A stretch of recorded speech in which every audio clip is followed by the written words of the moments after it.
Bismillahirrahmanirrahim. Assalamualaikum warahmatullahi wabarakatuh. Salam sejahtera bagi kita semua. Perkenalkan, nama saya Ridwan Istama dengan NIM 23518 SV 22935 yang pada kesempatan kali ini saya akan membahas tentang hasil dari praktikum acara 3, praktikum Sains Data Geospasial Lanjut, di mana pada praktikum tersebut kita membahas bagaimana caranya mensegmentasi perkebunan sawit menggunakan deep learning dengan training model yang kita buat sendiri. Dan hasil dari segmentasi tersebut kita klasifikasikan dan digunakan untuk menghitung kesehatan pohon sawit menggunakan algoritma Fari. Oke, mungkin pertama-tama,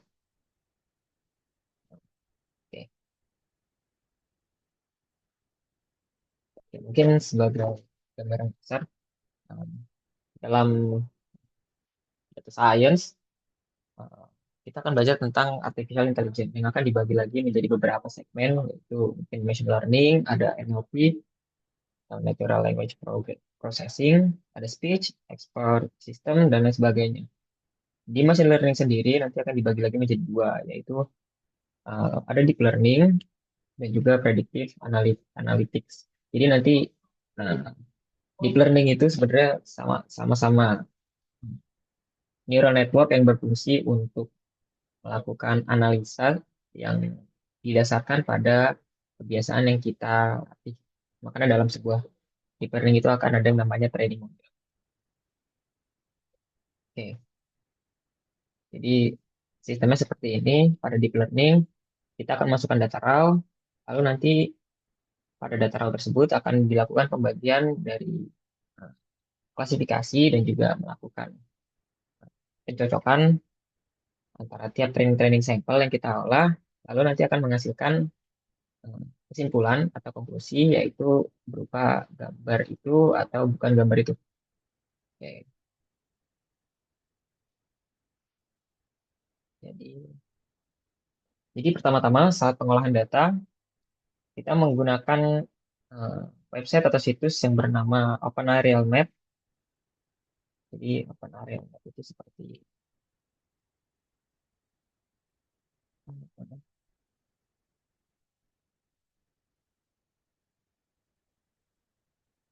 baik. Oke. Jadi OpenAI Maps itu seperti ini. Jadi fungsi dari situs ini adalah untuk melakukan pengunduhan data dari foto udara resolusi tinggi. Di sini kita mengambil contoh menggunakan data dari daerah Lawang Agung, yaitu sebelah barat dari Bengkulu, yang diakuisisi oleh Husni Mubarok pada tahun 2017 dengan tingkat resolusi sebesar 27 cm menggunakan DJI P4 Pro yang akuisisi datanya diprovider oleh Palang Merah Indonesia. Jadi data sini mayoritas adalah perkebunan sawit, terdapat sungai juga, lalu ada beberapa daerah pemukiman. Oke, jadi setelah melakukan akuisisi data, setelah kita unduh data tersebut, maka kita akan melakukan add data pada uh, software ArcGIS Pro. Jadi di sini kita menggunakan ArcGIS Pro sebagai uh, software yang digunakan untuk mengolah data deep learning. Dan yang jelas kita harus mempunyai data dari deep learning tersebut atau package dari deep learning tersebut. Di situ nanti kita bisa unduh di situsnya di Artis Pro, di documentation itu mereka ada uh, ada package deep learning. Di situ banyak, ada PyTorch, ada TensorFlow, dan lain sebagainya. Jadi setelah kita melakukan add data, kita memasukkan foto tersebut ke dalam deep learning tools, yaitu nanti kita akan melakukan yang namanya labeling pada data tersebut. Jadi di sini setelah kita masukkan data, kita melakukan labeling pada objek, yaitu pohon sawit seperti ini.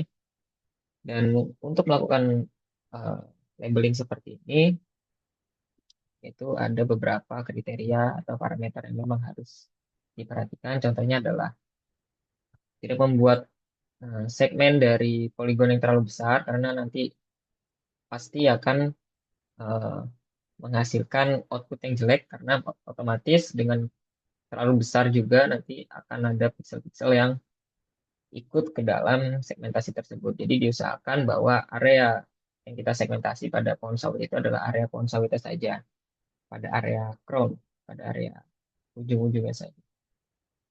Pada saat melakukan labeling objek, eh, kita diharapkan bisa menghasilkan akurasi pixel sebesar 0,1% ya. Jadi diharapkan dengan akurasi sebesar itu akan menghasilkan data training model yang baik. Seperti itu. Oke, jadi setelah melakukan save pada labeling objek, kita mengolah data dari labeling objek tersebut pada tools yang bernama export training data for deep learning. Jadi pada export training data ini kita akan mengolah data labeling atau data dotif yang telah kita olah sebelumnya, yang telah kita segmentasi. Di sini akan dijadikan menjadi satu satu output feature class berbentuk geodatabase yang nanti di situ akan eh, merangkum semua hasil dari segmentasi yang telah kita buat pada labeling objek sebelumnya. Di sini untuk transfernya kita menggunakan data foto udara, lalu di sini untuk output folder kita pilih di mana kita akan menaruh folder tersebut, lalu di sini kita memasukkan segmentasi yang telah kita simpan sebelumnya, hasil dari training sample yang kita buat, kita masukkan, lalu pada class value field kita pilih class value, dan di sini dibiarkan default atau nanti menyesuaikan saja. Untuk image format diusahakan dotif dengan resolusi yang sangat baik dibanding JPEG atau PNG. Dan mungkin yang penting adalah di metadata format. Jadi pada metadata format itu nanti akan kebagi menjadi beberapa uh, pilihan seperti ada max RCNN, nanti mungkin ada uh, the only log ons, ada untuk YOLO atau yang biasa kita gunakan adalah menggunakan Pascal VOC atau Pascal Visual Object Classes yang nanti setelah ini akan menggunakan SSD atau single shot detector untuk mengklasifikasikan hasil dari segmentasi pohon sawit pada data foto dari kita. Jadi nanti setelah itu kita olah, lalu nanti hasil dari ekspor data uh, yang udah kita training akan diolah dan kita latih model model data tersebut menggunakan uh, Max RCNN. Jadi di sini bebas ya sebenarnya nggak harus menggunakan Max RCNN, tapi didasari oleh beberapa tesis. Contohnya di sini mungkin ada tesis dari Muhammad Failus. Di sini dia mengembangkan model identifikasi penyakit pada tanaman padi menggunakan RCNN dengan menggunakan style cluster. Jadi kenapa di sini kita tidak menggunakan YOLO atau tidak menggunakan SSD? Karena hasil dari Max RCNN sendiri untuk mengolah data sawit itu adalah yang terbaik karena dihitung dari akurasinya berdasarkan penelitian ini, berdasarkan penelitian dari Muhammad Failus, eh, hasil yang di hasil yang diberikan oleh eh,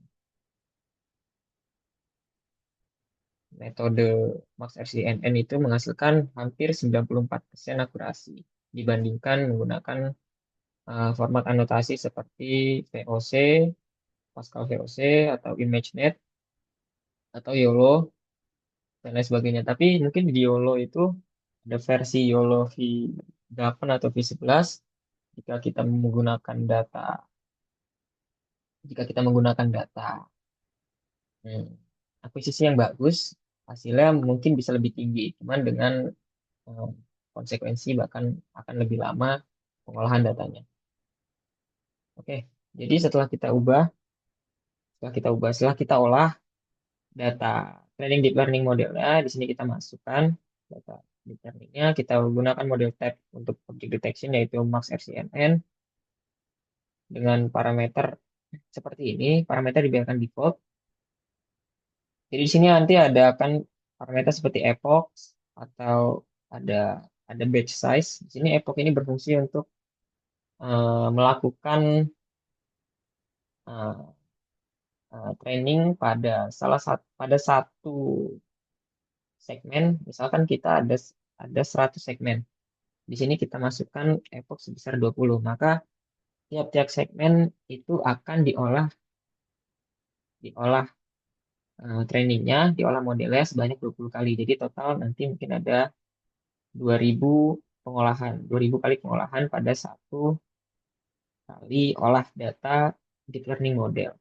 Dari 100 segmentasi, jika ada jika kita mengisikan maksimal epoch mungkin ada 20, maka di situ nanti akan ada 2000 kali pengolahan data pada tiap-tiap. Dan di sini juga terdapat parameter batch size. Jadi batch size ini adalah besarnya kita mengolah satu segmen full pada satu folder. Jika kita di sini ada 4 batch size, maka nanti akan terdapat mungkin lebih dari eh, 8.000 8.000 kali pengolahan pada sekali jalan dari train deep learning model ini. Dengan besaran validasi adalah 10%, dengan chip size ini menyesuaikan dari data yang kita akan gunakan. Dan juga di sini ada backbone model. Di sini nanti akan banyak opsi backbone model, cuman untuk RCNN sendiri direkomendasikan menggunakan ResNet 34 atau ResNet 50 karena menghasilkan akurasi yang lebih baik pada data tersebut. Oke, nanti setelah dilakukan analisis pada segmentasi, setelah melatih model, maka nanti kita akan melakukan analisis pada foto udara untuk menghasilkan uh, detection object menggunakan tools detection object yang ada pada ArcGIS Pro. Di sini parameter seperti ini kita masukkan hasil dari training yang telah kita buat, model yang kita buat. Kita masukkan data rasternya dengan parameter yang di sini default. Oke, nah hasilnya seperti ini, akurasinya kurang, sangat-sangat berantakan. Karena memang di sini balik lagi bahwa segmentasi yang dilakukan pada saat membuat training sampel atau pada saat melakukan training deep learning model itu sangat berpengaruh pada output model yang akan dibuat nanti. Jadi nanti setelah menghasilkan output seperti ini, output data vektor seperti ini, data data seperti ini, data poligon seperti ini, nanti kita akan melakukan yang namanya non-maximum suppression, yaitu untuk menghilangkan duplikasi dari tiap-tiap poligon yang saling bertumpuk seperti ini. Nanti di sini akan berkurang hasil menggunakan non-maximum suppression. Jadi nanti dia akan mengidentifikasi mana aja poligon-poligon yang terduplikat, nanti mereka akan hapus menggunakan deep learning model. Lalu nanti setelah ini kita melakukan non-maximum suppression, maka dari situ sudah berhasil kita membuat sebuah segmentasi atau mengklasifikasikan tanaman pohon sawit secara otomatis menggunakan deep learning. Nah, setelah itu kita akan melakukan klasifikasi terhadap kesehatan pohon sawit menggunakan VARI atau Visible Atmospherically Resistant Index. Jadi pertama kali data hasil dari uh, foto udara itu nanti kita akan pergi ke menu raster, raster function. Nanti di situ akan ada uh, expression dari band aritmetik di situ untuk melakukan kalkulasi dari predefined formulas yang akan dihitung pada besaran foto udara itu. Per bandnya seperti apa. Oke, nanti pengolahannya akan seperti ini, hasilnya akan seperti ini, hasil dari pengolahan band aritmetik. Lalu nanti diolah lagi, harus di stretch menggunakan standard deviation, lalu akan menghasilkan foto udara seperti ini. Dan nanti setelah itu pada data poligon yang telah kita ciptakan sebelumnya, pada hasil dari object detection itu nanti kita akan cari titik tengahnya, cari titik poinnya menggunakan tools yang namanya feature to point. Jadi nanti menggunakan feature to point ini nanti kita akan mendapatkan output berupa data poin, data titik pada tiap-tiap poligon hasil dari deteksi objek sawit. Nah, setelah kita Setelah kita dapatkan data poin tersebut menggunakan tools fitur point, nanti dari tengah titik tersebut kita hitung besaran jari-jari dari pohon sawit, kita hitung rata-rata. Nanti menggunakan tools yang namanya measurement. Di situ ada distance, ada point, ada area. Kita menggunakan distance. Lalu kita ukur, nanti kita menggunakan satuan meter sebagai hasil outputnya. Lalu nanti setelah itu kita akan membuat buffer menggunakan hasil pengukuran tersebut. Toolsnya menggunakan pairwise buffer. Nanti di pairwise buffer ini kita eh, masukkan distance menggunakan metode planar dan sisanya mungkin dibuat default saja. Nah, setelah kita lakukan buffer, nanti kita akan melakukan yang namanya zonal statistik as a table, yaitu untuk menghitung, mensummarize dari hasil buffer yang kita buat. Nanti di situ akan dihitung untuk menciptakan data min dari tiap-tiap buffer yang telah dibuat. Lalu nanti setelah itu kita hitung jurnal statistiknya, nanti kita akan lakukan join fill terhadap data buffer. Jadi setelah itu data buffer akan seperti ini, akan ada data tabular yang muncul, yang di situ terdapat ada kelas, ada confidence, ada original FID-nya, ada buffer distance-nya sebesar apa, ada step length-nya juga sebesar apa, dan nanti di situ ada separate dan juga min. Nanti setelah kita lakukan itu semua, baru kita lakukan simbologi menggunakan gradient value. Di situ kita bagi menjadi 4 kelas pada data pada data distribusi min yang telah di join data sebelumnya.